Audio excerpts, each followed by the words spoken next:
I mean, for me, I feel extremely lucky to be able to live as an openly LGBT plus person, and I know that there are 37 countries out of the competing nations that criminalise being LGBT, and to be able to stand on the end of a platform and compete openly as who I am without being worried about repercussions, then I can't even imagine how some of these athletes must feel, and just generally people living their lives in those countries, because between now and Birmingham, I really do hope that lots of countries make change. I mean, I know it's going to take a long time, but if people don't speak about it, things don't get changed. So bringing it to light and making people aware that it's still criminal to be LGBT in 37 of the competing nations in the Commonwealth, I'm sure a lot of people will be alarmed.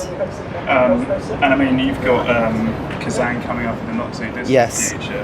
I mean, what is that prospect like for you? I know you've competed there before. Mm-hmm. Is it something that's sort of quite daunting? I mean, I've competed in Russia a lot of times, and whenever I go there to compete, I mean, people know my situation. They know I'm married to a man, and at the end of the day, I'm just going to go there and compete like everyone else is going there to compete, because I think that sends a stronger message than being worried about going. I want to go there and do what I do and show that I can still perform as an LGBT person just like everyone else.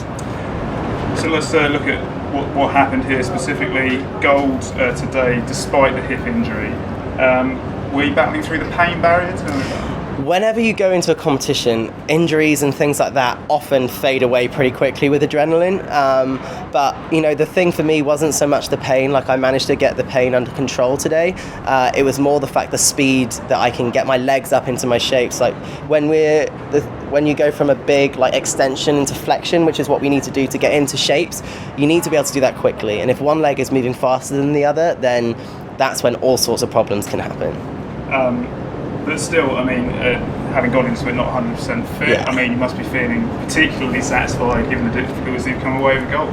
Absolutely. I'm thrilled to come away with a gold medal with Dan. We've been working really hard, and given that just 2 days ago I wasn't even sure if I was going to be able to compete, and my coach and I, we were thinking about pulling from the synchro as well, just for safety reasons, and I was like, no, I really want to give it a shot. Like, I'm stubborn and I'm competitive, and I want to compete at the Commonwealth Games, and I want to do really well. So to be able to stand even on the start line, I was really happy with that. But to come away with the gold medal, it means a lot. And how gutting was it in terms of the individual having to give that a miss? I mean, whenever I miss out from a competition, it's really frustrating, because I know I'll watch it and I'll be like, oh, if only I was in this competition, I could do this, or I could do that, or I had the chance to do this. But at the end of the day, I have to make sure that I train smart. I have to make sure that I'm doing everything that I can to focus on the long-term goal, which is Tokyo 2020. So at the risk of greater injury, I decided that it would be better to just focus on one event with 2 less dives. So in terms of Tokyo, overall, how would you view this Commonwealth Games experience? Because I suppose we could say a setback in that you weren't able to do your individual event, but also confidence boost for taking synchro on and imagine to get the gold whilst not fully fit. I think, in loads of different situations, people can learn different things, and I've learned a lot from this experience, pushing through injury, but to a set way that's safe. There's no point pushing through an injury where you feel like you won't be able to do anything the next day. I got to a certain level of fitness where I was okay to do one of the events, but I had to make the call to do just one with Dan. And I think that teaches you a lot, and it's character building, if anything, knowing that if I go into an Olympic Games and I'm injured for whatever reason it may be, that you just have to switch on the right attitude to get the job done. Just finally, I mean, also in the background to everything, your expected arrival is coming soon. How's it been trying to focus on diving with the excitement of that to think about as well? I mean, obviously my perspectives of things have changed massively. When a little one arrives into our lives, it will be completely life-changing. I mean, I've read all the books and of anything I can, they poop 10 times a day and you get 4 hours sleep and all that kind of stuff. But Lance and I are so excited, and I think it's something that whenever I've spoken to any other athletes that have had kids, they have all said that it just changes your perspective on so many different things. You look at everything so differently, and you treasure the time that you have with your family, and that when you go away to compete or train, you want to make sure that you're doing the best that you can every moment to make the most of the time while you're away. put into making sure that I was using all the recovery methods that I could possibly use to be able to even get to the start line. Tell us a bit about that hardship. You had some concussion symptoms, handling it around for a while. And then having like training accidents and that kind of stuff. So I've only really had a proper set of training for the last week. So Dan and I only managed to do our dives in synchro 3 days ago. So it's been a bit, it's been rough. And that hip injury, did that affect your routine for this dive? Yeah, my hip has definitely affected the best one that I've done in a very long time in the competition, did it when it mattered, so that's what competition is all about. And two, my training partner Grace Reed is also going to be diving in the 1 metre, so I'll be supporting Scotland too. We'll have a new addition to our family, which is really exciting, and I'm sure it's going to shake up my world in a whole...